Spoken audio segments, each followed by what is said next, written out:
This week, I'm really glad to have our neighboring notary, Tad, join us live here in Port Coquitlam. And I just want to welcome you to the show, Tad. Thanks for joining us. Thanks so much for having me, Angela. I really appreciate it. Oh, it's such a pleasure. Tad, we've had the privilege of working together now for a period of time and helping such a diverse group of individuals. And one thing that always comes up is closing costs. How do you help buyers determine if they are in fact a first-time home buyer or not? So there's actually two factors. There's preconditions that you have to meet, and then there's post conditions that you have to meet as well once the transaction goes through. So to qualify, first you have to be a Canadian citizen or permanent resident. You have had to live in BC for at least a year before the date that you register the property. The property has to be your principal residence. So it can't be an investment property. It can't be a property that you want to rent out right away. It has to be smaller than or 0.5 hectares. If it's bigger than that, you can't qualify.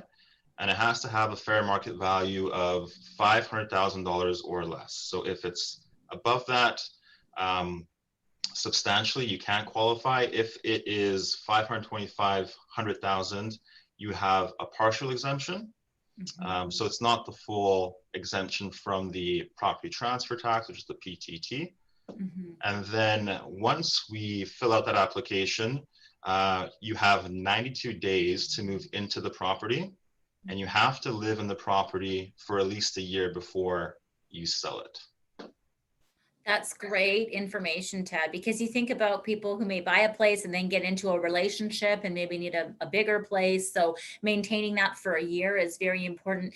Now, I know that on average, within 3 years of new immigrants moving to Canada from around the world, they're looking to make a purchase. If they've owned in a country outside of Canada, does that consider them a first-time home buyer here? It really depends, because if it was their principal residence, then they can't qualify for the exemption.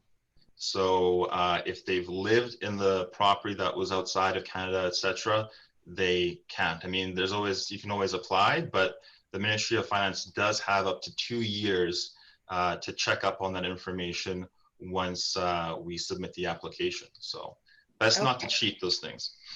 Excellent. And also, I think a big consideration is we have a lot of people moving here from Ontario, Alberta, Saskatchewan, Winnipeg.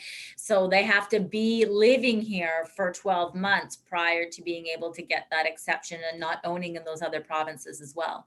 Yeah. So basically, like I said, if you have a property outside or inside of the province, but it's a rental, for example, it's not your principal residence, then you do have the potential to qualify. But like I said, if you are a first-time home buyer, and you take advantage of that exemption, then you do have to live in that property for a year before you sell it. That's excellent. And I'm assuming there's a form that you would fill out for that at the time when you are applying or doing the legal aspect of the purchase? Yeah, so there's a property transfer tax form, which we fill out and sign. So it's a form that asks for your date of birth, your social insurance number. I know people always ask me, why do you want my social insurance number? It's not that I don't want it, but the Ministry of Finance does. And then on that form, there is a section where you can claim the exemption. So there is basically a space where you can say first-time home buyer, etc. And then we submit that to the land title office, and then from their office, it goes to the Ministry of Finance. Excellent. Well, thank you so much for providing that clarity for us, Tad. How can people get in touch with you if they want more information? If you want to phone me, my office number is 604-554-0978. And my email is tad@gagracznotary.ca. I know it's a mouthful and it's hard to spell, but that is tad@gagracz